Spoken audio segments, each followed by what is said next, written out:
Саламатсыздарбы? Политклиника медиасынын журналисттери тарабынан даярдалган жума жыйынтыгы менен таанышып алыңыздар.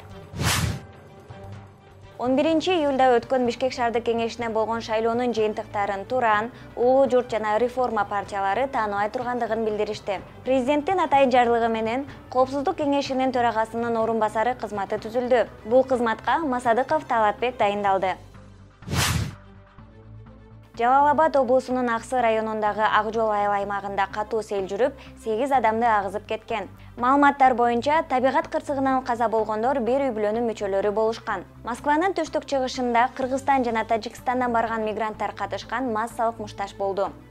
Бул тууралуу Россиянын ММКлары жазып чыгышкан. Массалык мушташтын катышуучулары айып пул төлөп, Россиядан депортацияланат. Токиодогу Олимпиада оюндарында жеңишке жетишкен спортчуларга берилүүчү байге фонду түзүлдү. Бул тууралуу Кыргыз Республикасынын Олимпиадалык курама командасы менен жолугушууда министрлер кабинетинин төрагасы Улукбек Марипов билдирген. Олимпиадада алтын медаль алган оюнчуларыбыз 10 миллион сом менен сыйланат. Күмүш медаль үчүн 7 миллион, коло медаль үчүн 5 миллион сом сыйакы белгиленди. Иса Акунбаев атындагы Кыргыз мамлекеттик медициналык академиясынын жаңы жыйындар залында Адинай Мырзабекованын эстелиги ачылды. Энергетика жана өнөр жай министри Доскулбек Мырзаев быйыл электр энергиясына болгон баа жогорулабай тургандыгын билдирди. Министрдин айтымында, мындай чечимди президент Садыр Жапаров кабыл алган.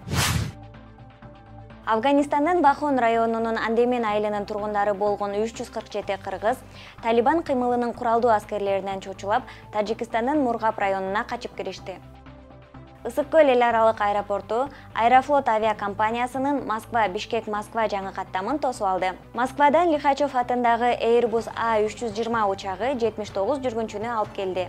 Кыргызстандын президенти Садыр Жапаров Баткен облусундагы кыргыз-тажик чек арасындагы жаңжалда курман болгон Бекзот Юлдашевдин үй-бүлөсүнө батир белек кылды.